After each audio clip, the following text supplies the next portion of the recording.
Кино әлем арнасына қош келдіңіз. Жүректегі мұз телехикаясының 55-56 бөлімдерін қысқаша баяндап беремін. Ал сіздер кино әлем арнасына тіркеліп, лайк басып отырыңыздар. Тақсим мырзаны барлығы күтіп отырған кезде Нұхтың телефоны шырылдайды. Телефонды ала салысымен ар жағында Нұх мырза Тақсим мырзаны атып кетті деп хабарлайды. Атқан нес, оған не болды? Бәрі дұрыс па, тірі ме, өз аман ба дейді. Қалай десем екен, Нұх мырза, көліктің ішінде Тақсим мырза жоқ, көліктің ішінде қанның іздері бар. Қазір мұнда полицейлер тергеу амалдарын жасап жатыр.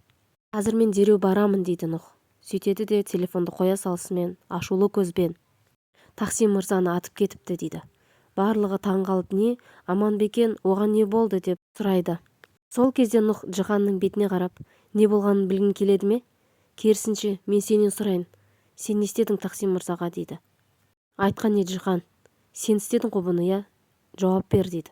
Жоқ Нұх, мен істеген жоқпын бұны дейді. Ендеше кім? Сен бе? Асад, бер қара дейді. Асад жоқ дейді. Сол кезде Нұх ашуланып, онда Беньямин, сен шығарсың бәлкім. Тез жауап бер. Неге олай жасадың дейді. Қане, жауап беріңдер маған. Егер Тақсим мырзаға бір нәрсе болатын болса, мен сендерді аямаймын дейді. Сол кезде Самет мырзаға, мүмкін сен шығарсың. Қане, жауап бер. Сол кезде Джихан, Нұх, өзіңді бас, сабыр ет. Сабыр ет деймісің? Мен саған көрсетемін, Джихан. Сендер барлықтарың осы үшін маған жауап бересіңдер. Джихан, бері қара, сендер емессіңдер ме? Осында татуласу үшін шақырған. Енді бұларың не? Бұның түбіне жетемін, Джихан. Барлықтарың маған есеп беретін боласыңдар дейді. Сөйтіп Нұх ол жерден кетіп қалады. Сол кезде Сумру тұрып, бері қара Самет. Бұл сенің ісің ғой, иә? Солай ма? Неге олай жасадың? Не үшін Тақсимге бұлай жасадың дейді. Сен не айтып тұрсың, Сумру? Мен емес бұны жасаған дейді. Өтірік алдайсың. Сен осының барлығына кінәлісің. Бұған әлі жауап бересің, Самет дейді. Сен Тақсим екеумізді көре алған жоқсың. Сол үшін Атиге осылай жасадың дейді. Бері қара Сумру, сен сонда 30 жыл арамызда болғандардың барлығын ұмыттың ба дейді. Оған өзің кінәлісің, Самет дейді. Солай ма, Сумру? Мен де өкінем. Сенімен осыншама жыл уақытымды өткізгенім үшін өкінемін дейді. Нұх Тақсим мырзаны іздестіру үшін оқиға болған жерге қарай барады. Нұхтың артынан дереу Джихан да көлікпен шығып кетеді. Джихан сол кезде, әке, бұның сен істегеніңді білемін, қалайша бұлай жасадың деп іштей сөйлеп келе жатыр. Нұх оқиға орнына келеді. Тақсим мырза қайда? Оған не болды? Барлығын айт дейді. Сөйтіп ол Тақсим мырзаның көлігіне шабуылдап оқ атылғанын көреді. Көліктің іші қан болып жатыр. Бірақ Тақсим мырзаның біреу ұрлап кетті ме, әлде өзі шығып кетті ме, оны білмейміз дейді. Сол кезде Джихан да келеді. Нұх, бәрі дұрыс па? Жеңілдігін берсін дейді. Сен не үшін бұл жерге келдің, Джихан? Енді сен жетпей тұр едің, кет бұл жерден деп екеуі ұрысып, Джиханды ол жерден қуып жібереді. Джихан мен Мелек кездеседі. Осы кезде Мелек, Джихан, қалай ойлайсың? Тақсим мырзаға қастандық жасаған Самет мырза ма дейді. Білмеймін, Мелек. Егер Тақсим мырзаға қастандықты менің отбасымның ішінде біреу жасаған болса, олардың ешқайсысы жазасыз қалмайды дейді. Сумру Нұхқа қоңырау шалып, Нұх, қалайсың? Не болып жатыр? Тақсим аман ба? Ол қайда екен дейді. Мен оқиға орнына келдім. Тақсим мырзаның көлігін көрдім. Оған оқ атылған, бірақ Тақсим мырза ол жерде жоқ. Қазір іздестіру жұмыстары жүріп жатыр дейді. Сумру, мен де қазір барамын сол жерге деп, оқиға орнына ол да келеді. Сөйтеді де Тақсим мырзаның көлігін көріп, Нұх, өзі аман бекен, қалай ойлайсың? Мүмкін біз де жан-жақты іздестіріп көреміз дейді. Сөйтіп олар үшеуі бірігіп жан-жақты іздестіре бастайды. Полицейлер де олармен бірге іздестіреді. Сол кезде таптық, осындай екен, келіңіздер дейді. Олар жүгіріп барады. Сөйтіп олар жерде қан жасау болып жатқан Тақсим мырзаны көреді. Тақсим, есіңді жи, Тақсим, амансың ба дейді. Сөйтіп оның пульсын тыңдап көрсе, демалып жатыр, аман екен, тірі, дереу оны ауруханаға апарайық дейді. Сумру Тақсим мырзаны құшақтап, Тақсим, сен өмір сүресің, сен өлмейсің дейді. Тақсим мырзаны жедел жәрдем шақырып ауруханаға алып кетеді. Тақсим мырзаның артынан барлығы да ауруханаға барады. Оны ота жасауға дереу алып кетеді. Біз қазір ол кісіге ота жасаймыз. Алла сіздерге сабыр берсін дейді. Самет мырза өзінің бөлмесінде отырған кезде оған Нихаят ханым кіріп келеді. Самет, бер қара, менің саған қояр сұрағым бар. Бұл іске сенің қатысың бар ма? Яғни Тақсимге қастандық жасаған сенсің бе дейді. Нихаят ханым, сіз не айтып отырсыз? Тақсимге қастандық жасаған мен емес дейді. Тақсим мырзаға ота жасалып жатқан кезде ауруханаға Джихан да келеді.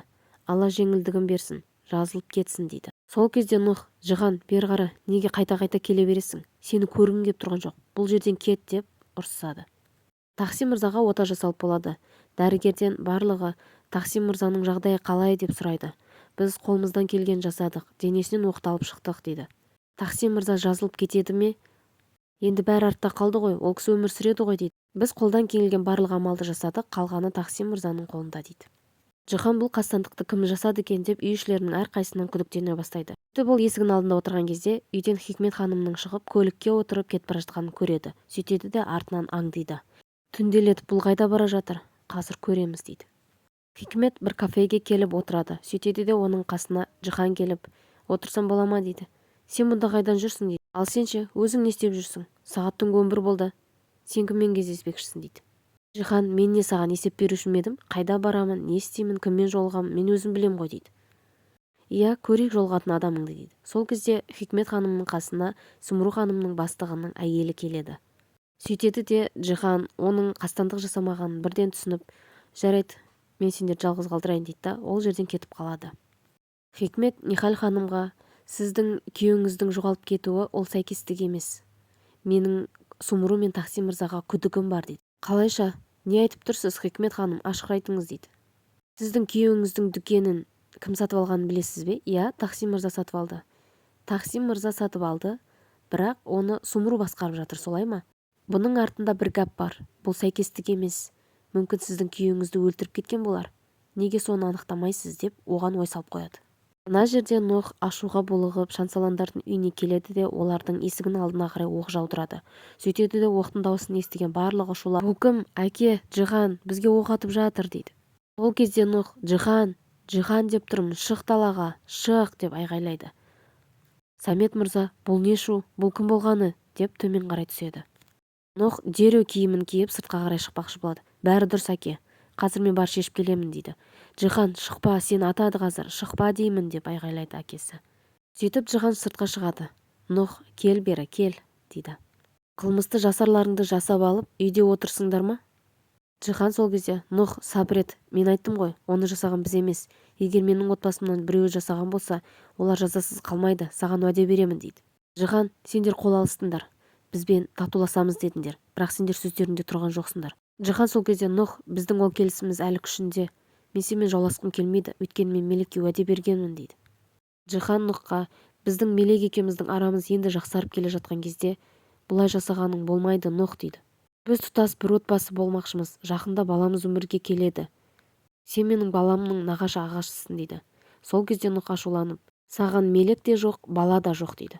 Жихан сол кезде, "Нох, мен саған уәде беремін, бұл істің түбіне өзім де жетемін. Кім кінәлі болса, мен оны өзім жазалаймын" дейді. "Солай ма? Көреміз" деп кетеді. Тахсин мырза ақыры есін жияды. Мұнда Сүмру мен Нох Тахсин мырзаның есін жиғанына қуанып, ол кісімен сөйлесіп отыр. Мұнда Жихан жылқысымен бірге серуендеп жүреді. Сол кезде Самет мырзаның қызметшісімен сөйлесіп жатқан әңгімесін естіп қалады. "Самет, бер қара, сен ісіңді аяқтаған жоқсың. Мен саған ақшаңды бермеймін. Менің ақшамды қайтар." "Бұл не дегеніңіз, Самет мырза" дей бергенде Жихан кіріп келеді. "Әке, мұнда не болып жатыр" дейді. "Жай әшейін біз мұнда іскерлік мәселе жөнінде сөйлесіп жатқанбыз" дейді. "Иә Жихан мырза, солай, біз жай әңгімелесіп жатқанбыз" дейді. Сол кезде Жихан мырза, "Бер қара, Тахсин мырзаға қастандық жасаған сенсің бе" дейді. Жаңағы кісі ол жерден шығып кетеді. Сол кезде Самет мырза, "Жихан, сен не айтып тұрсың" дейді. "Әке, бұны жасаған сенсің ғой, иә? Сене алар емеспін. Қалайша бұлай жасадың" дейді. "Иә Жихан, мен жасадым. Не бопты" дейді. "Қалайша бұлай жасадың, әке? Біз олармен жарасамыз деп қол алысқан жоқпыз ба? Жігітше сөзіңде тұрмағаның не" дейді. "Тахсин біздің үйімізді алды, шаруашылығымызды алды, қонақ үйімізді алды, барлығын алды. Ол осыған лайық" дейді. "Әке, сен мені ұятқа қалдырдың. Сене алар емеспін. Қалайша бұлай жасадың?" Жихан сол жерден ашуланып кетіп қалады. "Самет мырза, бар, кет. Сен де соның жағында екенсің ғой" дейді. Хал ханым Хикмет ханымның айтқан сөзінен кейін Сүмру ханымның жұмыс орнына келеді. "Бер қара Сүмру, менің күйеуіме сендер не жасадыңдар? Мен барлығының түбіне жетемін. Сендер әлі бәріне жауап бересіңдер" дейді. Сүмру қорқып кетеді. Сөйтеді де оның барлығын Нохқа барып айтады. "Нох, балам, олар барлығын біліп қойған секілді. Маған Нихал ханым келіп, менің күйеуім қайда, оған не жасадыңдар деп айтты" дейді. Тахсин мырзаның жағдайы жақсарып, ол кісіні ауруханадан үйіне шығарады. Нох Тахсин мырзаны үйіне алып келеді. Эсманың жағдайы жақсарған соң оны үйіне шығарады. Эсманы Жихан мырза үйіне алып барады. Осы кезде Жихан, Месут, тыңда. Асад баспалдақтан өзі сырғанап құлап кетті. Сенің еш қатысың жоқ. Түсіндің бе? Еш нәрсеге уайымдама дейді. Мында Тақсим мырзамен бірге барлығы әңгімелесіп отырады. Осы кезде ортаға Тақсим мырзаның оққағары шәй алып келеді. Бірақ оның қолы дірілдеп, шәйді әрең ұзатып тұрады. Саған не болған? Қолың дірілдеп тұр ғой дейді. Барлығы дұрыс, Тақсим мырза, ештеңе болған жоқ дейді. Бірақ оны Нұх бірден байқап қояды. Сөйтіп ол сыртқа шыққан соң, мен не бүлдірдім, енді Тақсим мырзаның көзіне қалай қараймын деп жылайды. Онда Нұх, сізге оқ атқан шансаландар деп ойлаймын, Тақсим мырза дейді. Я, Нұх, менің де күдігім Сәметтен болып тұр, бірақ дейді де қызметшісіне маған Құран кітапты алып келіңізші дейді. Сөйтіп Құран кітапты Нұхқа береді. Нұх Құран кітаптың үстіне қолыңды қой дейді. Сөйтіп Нұх қолын қояды. Енді уәде бер. Маған қастандық жасағандар шансаландар отбасы болып анықталса, сен олардан кек алмаймын деп уәде бер дейді. Нұх, жарайды Тақсим мырза, уәдемді беремін, ешқандай кегімді алмаймын дейді. Джихан мырза Асад пен Эсмамен сөйлеспекші болады. Сөйтіп бөлмеге Асад кіріп келеді. Кел Асад, отыр, жайғас дейді. Я Джихан, неге шақырдың? Тыңдап ал Асад. Сен Эсмаға үйленесің дейді. Не?